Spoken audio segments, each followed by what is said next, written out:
नमस्कार, मैं doctor Suresh, assistant professor ABST। आज के इस वीडियो में हम लिवरेज के बारे में पढ़ेंगे। लिवरेज क्या है?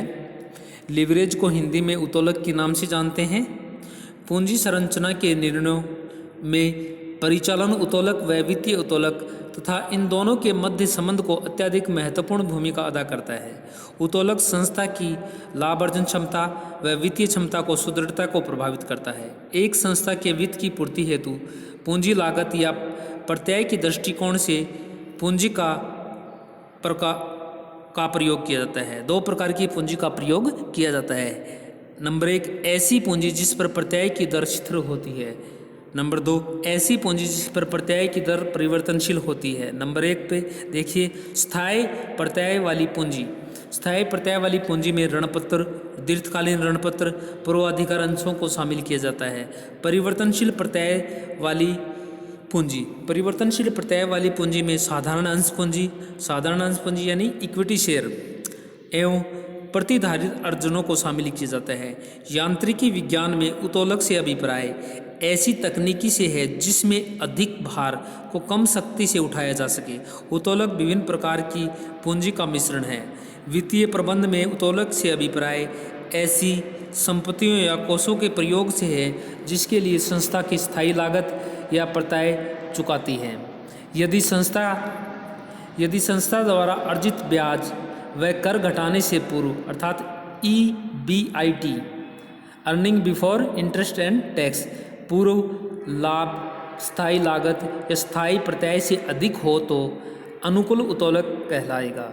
इसके विपरीत यदि स्थायी लागत या प्रत्यय संस्था द्वारा अर्जित ब्याज व कर से पूर्व के लाभों से अधिक हो तो यह प्रतिकूल उत्तोलक कहलाएगा। व्यवसाय में उत्तोलक अर्थात लिवरेज तीन प्रकार के होते हैं। ऑपरेटिंग लिवरेज, वित्तीय उत्तोलक, संयुक्त उत्तोलक। इनके बारे में हम आगे बताएंगे। ऑपरेटिंग लिवरेज, परिचालन उत्तोलक। यदि संस्था को स्थायी ब्याज वहन करने पड़ते हैं तो जिनका उत्पादन स्तर से कोई संबंध न हो तो हम कहेंगे कि संस्था में परिचालन उत्तोलक विद्यमान है। अर्थात संस्था का प्रोडक्शन हो या न हो फिर भी ऐसा कोई उत्तोलक, कोई एक्सपेंसेस हैं तो इसको हम कहेंगे कि संस्था में ऑपरेटिंग लिवरेज है। इसमें स्थायी लागतें ऐसी होती हैं जिनका उत्पादन स्तर से कोई संबंध नहीं होता तथा उत्पादन जीरो होने पर भी ये लागतें होंगी। परिवर्तनशील लागतें ऐसी लागतें होती हैं जो उत्पादन के साथ में उसी अनुपात में घटती बढ़ती रहती हैं जिस अनुपात में उत्पादन घटता बढ़ता रहता है। अर्ध परिवर्तनशील लागतें वे लागतें होती हैं जो उत्पादन के एक स्तर पर स्थायी होती हैं, उसके पश्चात वह परिवर्तित होती जाती हैं। यहाँ पर देखिए ऑपरेटिंग लिवरेज का सूत्र देखिए, DOL degree of operating leverage. DOL degree of operating leverage का हमारे पास मेथड है परसेंटेज चेंज इन EBIT यानी earning before interest and tax upon percentage change in sales. इसका हम सेकंड मेथड है DOL यानी degree of operating leverage sales minus variable cost upon EBIT अर्थात earning before interest and tax. यहाँ पर देखिए आप लोगों को ध्यान होगा कि सेल्स माइनस में वेरिएबल कॉस्ट यानी कंट्रीब्यूशन, S माइनस में V इक्वल टू C। तो इसको हम इस प्रकार भी शो कर सकते हैं C अपॉन OP यानी ऑपरेटिंग EBIT यानी ऑपरेटिंग कॉस्ट यानी earning before interest and tax. Operating profit के नाम से भी जानते हैं या इसको earning before interest and tax भी बोल सकते हैं। उसके बाद में देखिए फाइनेंशियल लिवरेज यानी वित्तीय उत्तोलक। वित्तीय उत्तोलक यह बताता है कि पूंजी संरचना में स्थायी लागत पूंजी या समता लागत पूंजी का प्रयोग किस अनुपात में किया गया है। वान हॉर्न ने वित्तीय उत्तोलक को स्थायी लागत व कोषों का प्रयोग साधारण अंशधारियों के प्रत्यय को बढ़ाने की आशा से किया जाता है। वित्तीय उत्तोलक उच्च या निम्न स्तर का हो सकता है। यदि संस्था की विस्थायी लागत परिवर्तन से अधिक है तो संस्था में उच्च स्तर का वित्तीय उत्तोलक है। इसके विपरीत यदि स्थायी लागत पूंजी परिवर्तन लागत पूंजी से कम है तो संस्था में निम्न स्तर का वित्तीय उत्तोलक है।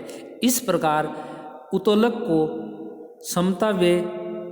समता व्यापार में या ट्रेडिंग ऑन इक्विटी के नाम से भी जाना जाता है।